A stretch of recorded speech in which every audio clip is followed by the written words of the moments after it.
Hello and good morning. Thank you for having me here for this very nice event. I'm here to give you a talk about what we are going on in Denmark about our PRRS reduction strategy. Is it on down here? No? Just not there. All right. First of all, I will very shortly give you a description on the Danish pig production, just so everybody is on the same page. The Danish pig production is structured by about 1,000 sow herds. We have 3,000 sites of grower finishers, and then we have a small amount of sow to finish herds in Denmark. The average size of these herds is about 900 sows, and it's increasing quite a lot the last couple of years, and we have approximately 8,500 finishers produced per site on average. We have just below 1 million sows in Denmark, and we're producing approximately 31 million heads out of this million sows. Approximately half of the pigs are being finished in Denmark, in slaughter companies in Denmark, and 90% of the pork is being exported out of the country. So we are a big exporting country for markets globally, especially here in Asia. The rest of the feeders, they are being exported to market in Europe, especially Germany and Poland, where they've been finished there. On the table here to the right, you can see the overall productivity, the key figures that we're using. You will notice that we have a very efficient pig production in Denmark. It's a professional production with very high prolific sows. We are now weaning more than 35 pigs per sow per year on average. A lot of the farms are actually above 40 pigs now. The litter size is up to 18.5 live-born pigs per litter. If you look in the grower finisher stage, I would just notice on the average daily weight gain. It's been increasingly incredible the last couple of years. We're now getting close to 500 grams per day in the grower phase and more than 1 kilo per day in our finisher stage, and we are actually able to keep the mortality rate down at below 4% in both of the phases. So some very good figures, and we're very proud of this. The reason for this is it's very expensive to produce pigs in Denmark. High salaries, high feed costs. So if you want to be in business in the North Europe, you need to have a high efficiency. Thanks. And then this one here is not working.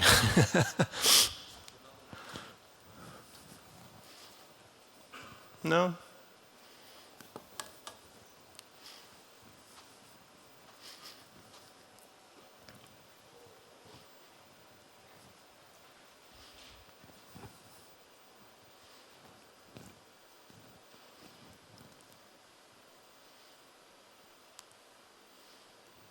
Let's fast forward.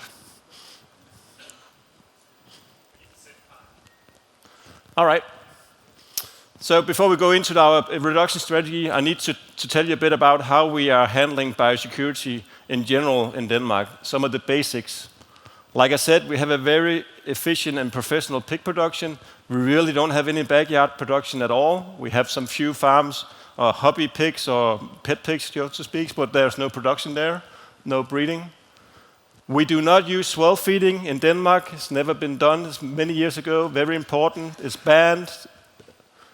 We do not import any live pigs. We export a lot of them, but we don't import live pigs, and thereby we can actually control the health situation in our own population. All the pigs are being registered in a central database. It's called the husbandry register, meaning we got information on all the herds, the size of the herds, the owner of the herds, and the position of the herds. All the movements are being registered in a public database, so whenever a pig is moved from one site to another or to the slaughter plant, it will be registered. We have the SPF system. I will tell you about it early on. It's still not on down here. We have the SPF system, which provides us with a high biosecurity level between the herds. And then another important measure we have, we have this lot of export of live pigs going down to Europe, where we have African swine fever and other diseases that we don't want to have return to Denmark. We have a system for truck rushes and disinfection control at our border. to make sure that we won't introduce any diseases by dirty trucks. So, I described the SPF system in Denmark. It's the basic of our biosecurity and health control system in Denmark for the pigs. It's a very old system. We've been working with it since '71, so everybody in the Danish pig industry are familiar with the system, and everybody expects these type of standards that are defined in the system. It's a voluntary system, it's owned by the farmers, and the farmers is paying to be part of it.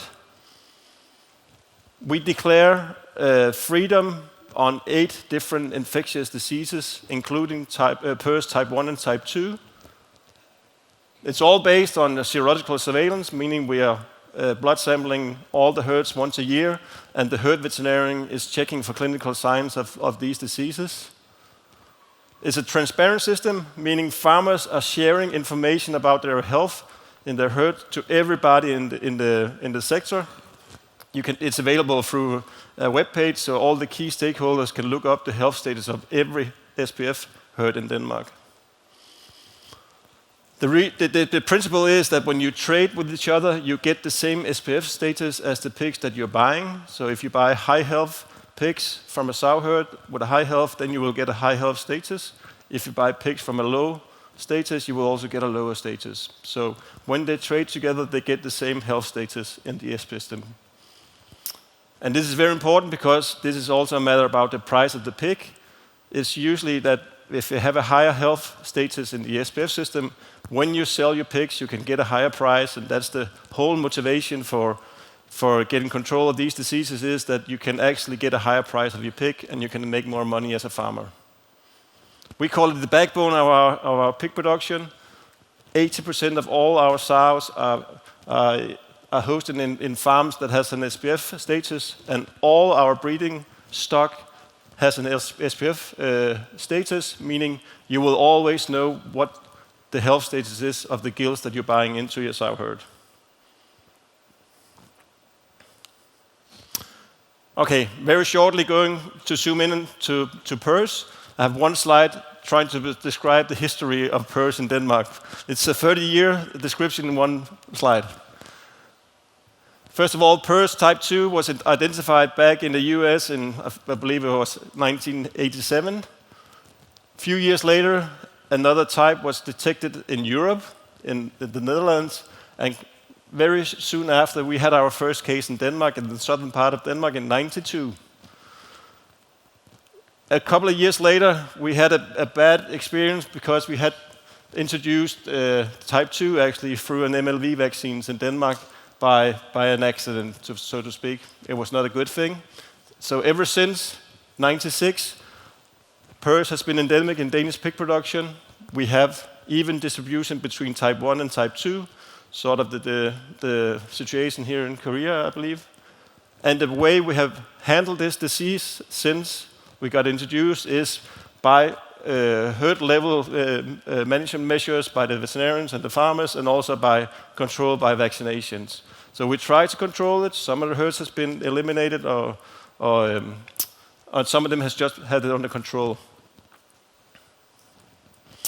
Now, fast forwarding to 30 years later, something went on, and now we got ourselves a reduction strategy. The whole reason for doing this is that the farmers want to avoid the economic fluctuations whenever you have been infected by PRRS. When you have an outbreak of PRRS, it's easy to see that you're losing money, and the farmers actually want to control that. We also look around in the world and can see what's going on about this disease, and we do not want to come into that situation where you have these recombinations of more virulent variants that are circulating in your population. We don't want to go down that road. We want to control it and eliminate it instead. We also want to reduce the use of MLV vaccines. We're going to use them to control the disease, but the goal is actually to get rid of the disease, to have naive herds, and stop using these vaccines, and thereby reducing the risk of recombination of vaccine strains. We had a bad case back in 2019, where we had 2 type 1 vaccines recombinating in a herd, infecting a boar stud, and that boar stud unfortunately infected a lot of sow farms through the semen. That situation was very bad, and then we want to combat that. And to achieve all that, it's quite evident. You need to have some area control and eradication initiatives if you want to achieve more control of this disease. Everybody knew that. We're just how to do that. And why are we actually going to do that in Denmark? Well, like I said, we have the SPF system. That's our basics. Everybody knows it. A lot of the farms participated in it. They know it works. It's tested in the field, and we got breeding stock that is free of PRRS. So we got some very good basis for that. And then data is a very key thing for the Danish farmers. They produce a lot of data, we have a lot of data, and they're sharing data in public databases available for the whole sector. So we know where the pigs are, we know their health status on a daily basis, and we also know who's trading with whom. And by using those type of data and combining that into maps, you can actually develop some very nice tools that help you when you're going to do some area control. And then Denmark, as you see up in the corner, I don't know if you have seen it on the map, but actually Denmark is a group of islands. So we got water all around us. We have a very short border to Germany, so we are not risk of introducing diseases by air from neighboring countries. And then a lot of our veterinarians, they know a lot about how controlling PRRS at herd level. We've been working with it ever since we got introduced, since the 90s, and we've actually been discussing eradication ever since. So it's not a new thing, we just actually put it into action. So what happened? Well, back in spring 2022, 4 key stakeholders in Denmark had sat together and developed this strategy, and they signed the paper saying we're going to do this.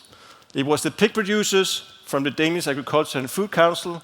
That's the society that I'm representing here today. We got the veterinarians, we got the health authorities, veterinary health authorities, and then the Association of Swine Slaughterhouses. They all sat together and signed a document saying we're going to do this together. The purpose is to improve the overall health of the Danish pigs, to reduce antibiotic use and improve the welfare, and prevent negative impact on the economy, on the production, and thereby making farmers earn more money. All these stakeholders all sat together and agreed upon that. They also set some targets, and they were ambitious, I believe. When we started, the proportion of finisher being declared negative, and it's zero negative at slaughter, meaning naive at slaughter. Only 25% had that status when we started, and the goal is to reach 75% this year. When you look at the sow herds, there's also a goal, the proportion of sow herds declared zero negative should be 85%, and when we started, only 58% of our sow herd had that status. So we need really to move to reach these goals. And you have to notice we're talking about serological status. These are naive herds. We're not doing any vaccinations. They need to be naive, antibody-free of PRRS. The reason why we needed our veterinary health authorities in this plan is that we know if this is going to be real in the field, we need some common rules for all farmers to follow. And they were put in by an executive order by our Danish Veterinary and Food Administration. So instead of having our voluntary system with the SPF system, now it's mandatory for everybody to be part of the PRRS program. That means that all farmers are being tested once a year by serological testing, and thereby getting a serological PRRS status. It's mandatory now. Once a month, all veterinarians had to go into the seronegative herds and check for clinical signs of PRRS. And if they see any of clinical signs of PRRS, they are obligated to take blood samples and do a PCR for virus detection. And here is another key thing. Our slaughter companies agreed that if a farm has a positive PCR, meaning their PRRS virus in that farm, then they develop a system for deduction of the price of the pork for that farmer, meaning he's losing money if he got a positive PCR. And that I know farmers don't want to do. So that's the main motivation, saying, I'm not going to go down there. I need to get PRRS-free animals in my herd because I don't want a lower price for my pigs. So that's the main motivation. A second phase coming in here soon is that we're going to be PCR testing all the serological positive herds, meaning even though there's no clinical sign, they need to be tested. And then if they're PCR positive, you get the deduction again. We're also going to put limitation on movement of pigs, which is a very big step, meaning there's going to be a restriction on moving animals that are PCR, that are PRRS positive in our system to certain areas of Denmark by law. And then we're going to have something about our monitoring system that's going to be differentiated. So quite a lot of rules coming in. It's all done by our authorities, and the farmers are needed to follow all of this. What we are expecting of these rules is that we want to put some economic pressure on our serological positive finisher herds. They need to be motivated to do something. And by obligating them to have more visits by the vet that they have to pay, and also the risk of having a deduction of slaughter should be the motivation for these finishers production to actually demand seronegative piglets or growers. And thereby, the demand for negative growers will increase, and then our sow herds would have a good incentive to do eradication because the price of the pig that are negative of PRRS will increase. And thereby, we get the motivation of the whole sector to start moving on and trying to work locally to do some PRRS control at a regional level. So that was all the rules and all our thoughts how to do it. So now what was actually initiated?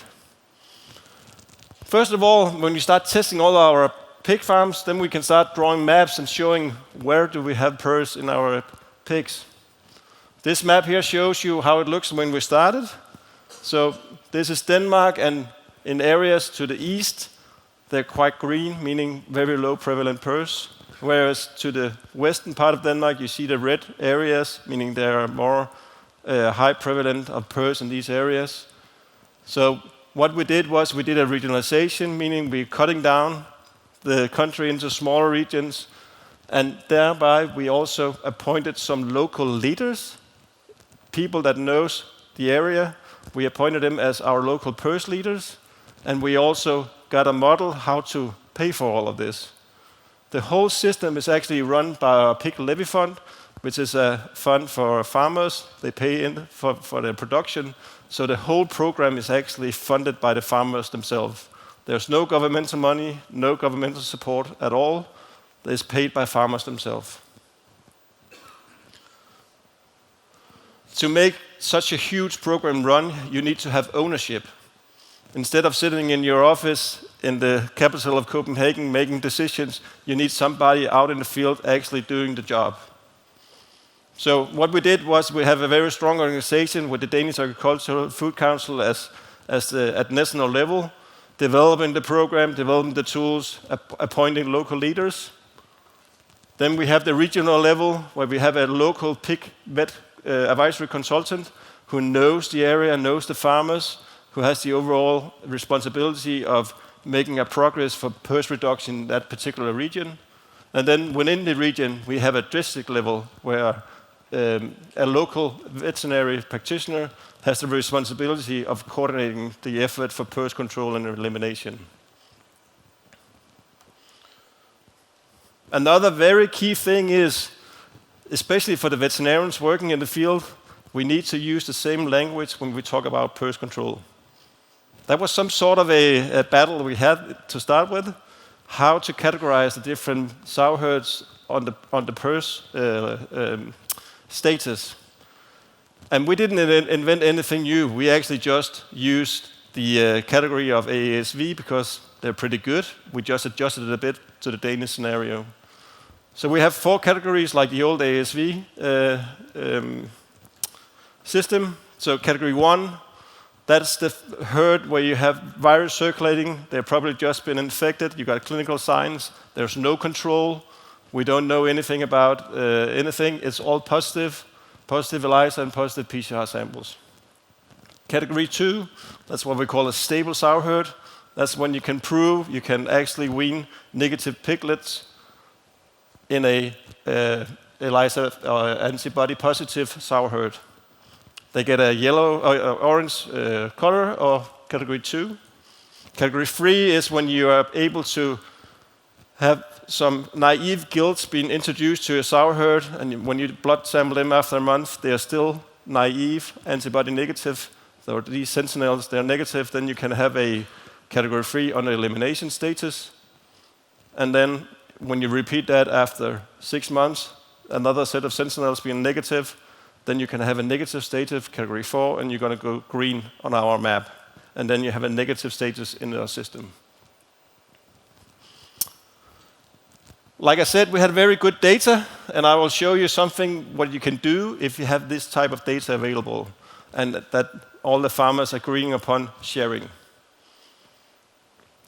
We make this map here. We call it a dynamic PRRS map. It's updated daily, and it's based on actual herd data, herd information, and health status. So whenever a herd is changing health status, it changes on the map the day after.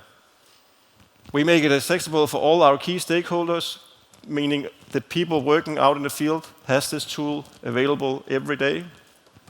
They use it a lot. It's very important when you have to coordinate the effort on a regional level, because decisions are being made out there every day, and we need to make sure that these decisions is based on real data instead of guessing, because there's a lot of guessing and history and stories going on a local level. Maybe the farmer thinks he knows what's going on at the neighbor. Maybe he didn't even talk to the neighbor. You don't even know who the neighbor is. But now he got the information through the map, and the neighbor knows the same about him. So now they have the same data to take decisions on, and that's very important when you have to do something, because you have to do the clever things here. I can just show you some examples. What we can show here is an example of one of our regions. That region there, we have the number of herds in that region. We have the PRRS prevalence in that region, number of slaughter pigs, number of sows in the region, and also information on who's the local leader. So everybody can contact that local leader if they want more information on what's going on of PRRS control in that particular region of Denmark. And that information is available all around the country. On herd level, so every dot here is a herd. The color of the herd is the PRRS status. So this example is a red dot, so meaning it's a PRRS positive herd. The information available, there's a number, there's the name of the owner, that's the address, and then there's the information on the health status.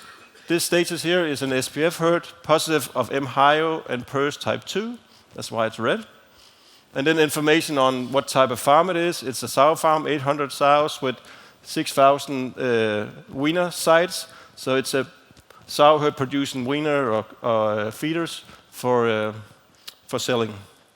And you can get information on that on every dot on that map. And here another example. Like I said, we had information on the trade, and then you can start connecting these farms and see what pattern is actually going on. How are they trading with each other? What is the status of the pig that are being moved? How many pigs have been moved, and what date are they being moved? And that's also very important when you need to plan something about eradication in a region. You have to be aware how pigs are being moved and try to avoid any of the positive pigs being moved into an area that you want to eradicate for PRRS.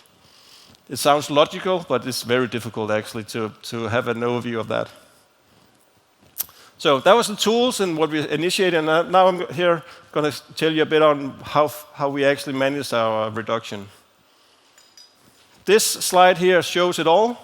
This is an overall serological status of PRRS of all Danish herds. And I believe it's very nice that you actually can say you know the status of PRRS in every farm that you have in your country. We can do that now.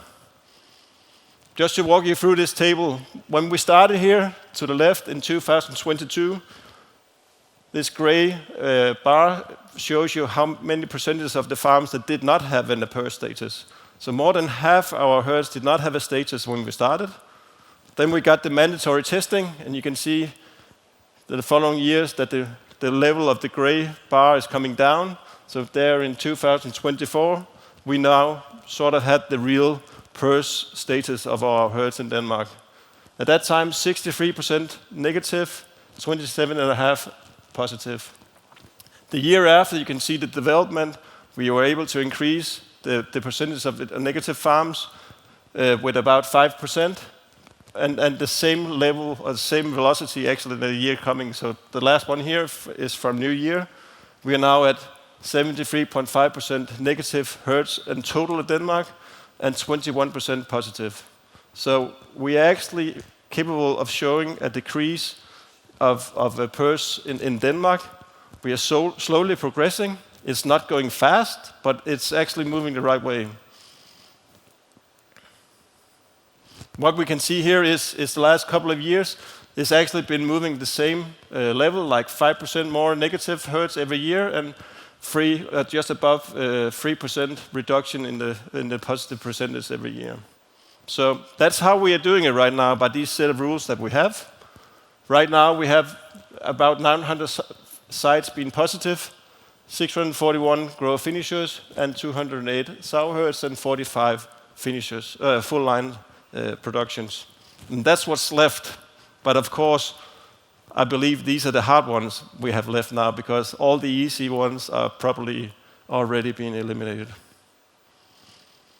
Looking at our targets, just very shortly, you can see a very nice increase in both of our targets of the proportion of finishers and proportion of sow herds being negative. We're getting close now to our goal of finishers, where we need to reach 75% this summer. We are at nearly 73%, whereas our sow herds, we're just a bit behind the target.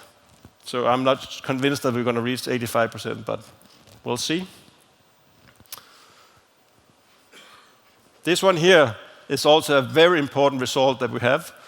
This one shows you the development through last year on sow herds being infected with PRRS. That's the blue bars. We had 23 sow herds being infected last year, going from a negative to a positive status, and we had 73 sow herds being eliminated, going from a positive to a negative status. So we are capable of eliminating 3 times more sow herds than infections through the year, and that's very important. To illustrate that another way, we do a calculation on the overall risk of being infected by PRRS in a sow herd in Denmark.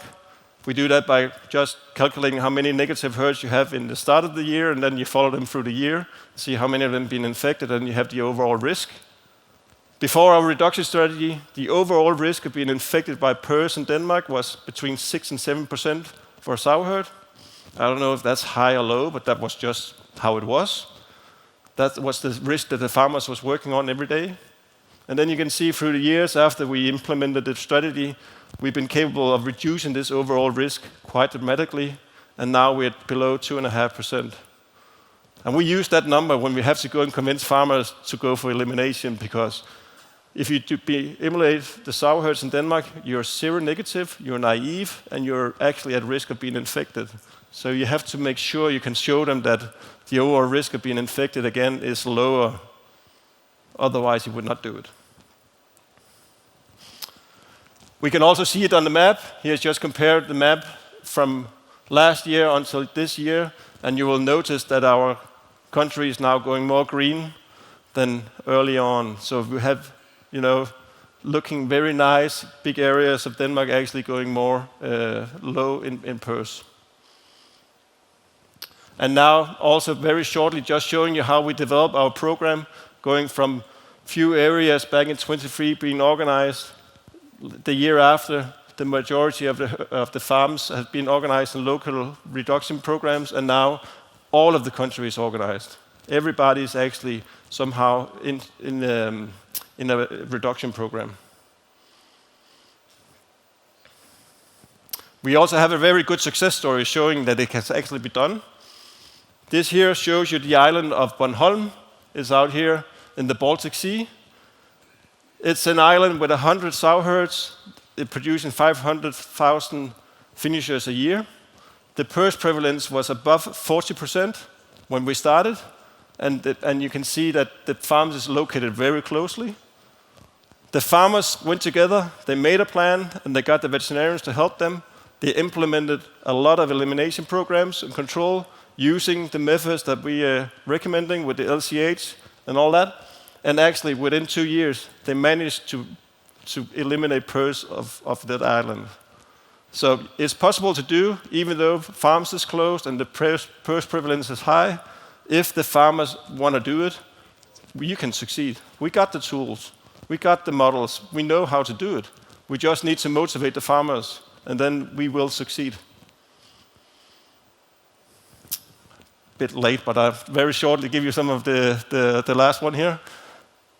It's been going on now since 2022. It's 4 years, and we believe we have very good progress. We're now close to 75% negative herds in Denmark. But of course, the hard part is the last. We know that. We have large areas free of PRRS, and we believe this organization with the local leaders paid by farmers themselves is a very good thing for gaining this ownership and local anchoring. We believe our models work. We didn't invent these models, we just implemented these models that has been described in other parts of the world, and we can prove it works. We can also prove that, and we have that on the jukebox if you want to hear more about it, that PRRS-free pigs is actually having a higher productivity and a lower antibiotic consumption, which is very important, and also some of the goals in the whole plan. And we know these area control can be achieved. It's not easy, it's very difficult, but if you pay attention to the traded pigs and you be able to have local support and that all farmers agree that they want to do it, then you will succeed. And finally here, we are not done yet. We need to move on. The steering committee behind this reduction plan is coming up with new initiatives. First of all, we need to protect these areas that's been free of PRRS. Farmers invested a lot of money in these elimination and eradication programs, and it would be a disaster if these areas go positive again. So we need to protect them, having a focus on the live transport. And what we're going to do is we're going to have a new regulation. So instead of only having PRRS status on the herd level, we will actually have an official status on county level, meaning if all herds in that county is negative, then they will get a negative status. And then there are going to be rules saying it will be illegal to move positive animals into that county.